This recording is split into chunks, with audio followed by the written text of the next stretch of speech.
Halo trader, halo investor. Saya mau sharing view ke depan saham Indi.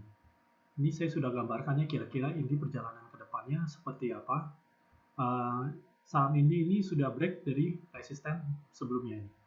Jadi dia break strong di sini saham Indi. Jadi kemudian kemungkinan besok akan naik lagi sedikit atau turun 5% atau kita nggak tahu besok kondisinya seperti apa.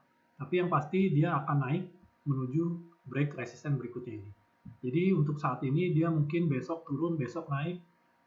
Jadi ujung-ujungnya bolak-balik di sini, sideways dulu sebentar, dan dia akan naik break resisten yang di area di 3100 ini. Jadi bagi yang belum punya saham Indi, boleh akumulasi buy, tapi hanya buy on weakness ya kalau bisa ya. Rekomendasi saya buy on weakness, jadi kalau misalnya besok ada koreksi, boleh masuk di kisaran harga antara 2400-an.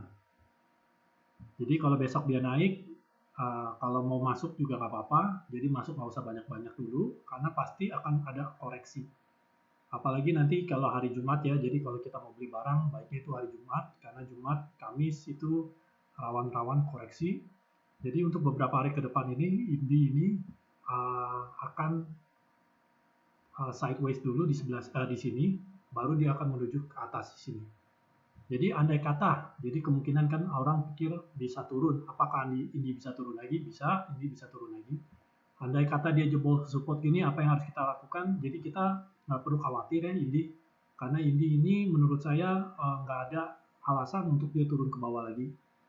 Bukan Indi aja ya, semua saham batu bara nggak ada alasan dia untuk turun, karena batu bara dunia itu udah mencapai $250.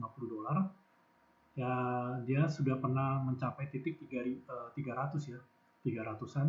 Jadi saham-saham batubara Indonesia itu akan menyusul kenaikannya. Dan jadi menurut saya kalau andai kata dia turun, kita boleh beli, justru kita boleh beli untuk masuk.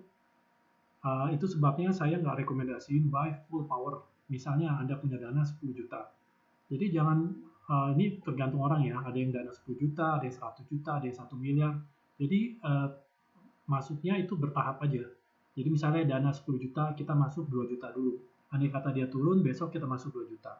Andai kata dia naik pun, kalau kita misalnya, ya kita FOMO lah itu lah. Kita besok dia naik, kita FOMO, kita mau masuk. Kita beli di harga 2.600, boleh masuk aja 2 juta. Nanti dia koreksi, masuk lagi 2 juta. Dia naik lagi, masuk lagi 2 juta.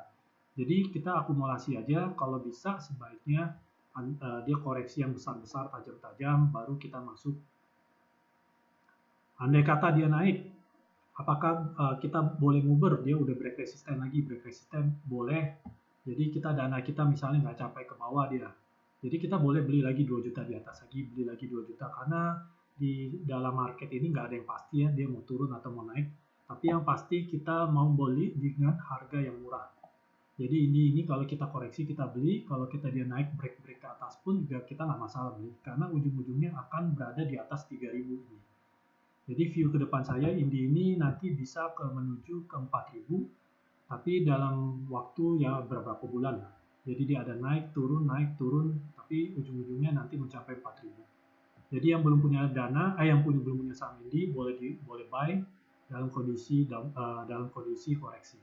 Dan saya dulu memang pernah merekomendasi juga Indi dari harga 1.600. Jadi saya memang pernah merekomendasikan Indi di harga 1.600 Januari ya, dari Januari. Jadi Indi ini memang saya sudah punya, udah lama juga, dan saya juga masih hold. Tapi hold ini tergantung dari masing-masing trader ya. Kalau ada saham yang ditradingkan, ada saham yang di hold. Kalau menurut saya saham-saham seperti Indi dan saham-saham seperti kelapa sawit itu masih boleh di hold. Nanti saya akan jelaskan banyak saham-saham yang lain yang masih bisa di hold dan mana yang masih bisa ditradingkan. Jadi menurut saya, view saya ini Indi boleh di hold, saham-saham batubara yang lain pun juga seperti itu boleh di hold.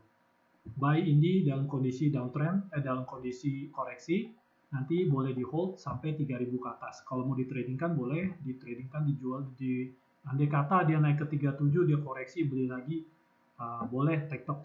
Jadi tergantung masing-masing keahlian kalian. Kalau menurut saya saham-saham seperti ini baiknya di hold aja. karena sayang kalau ditradingkan karena potensi buat naiknya masih besar dan upside-nya masih besar. Oke, good luck.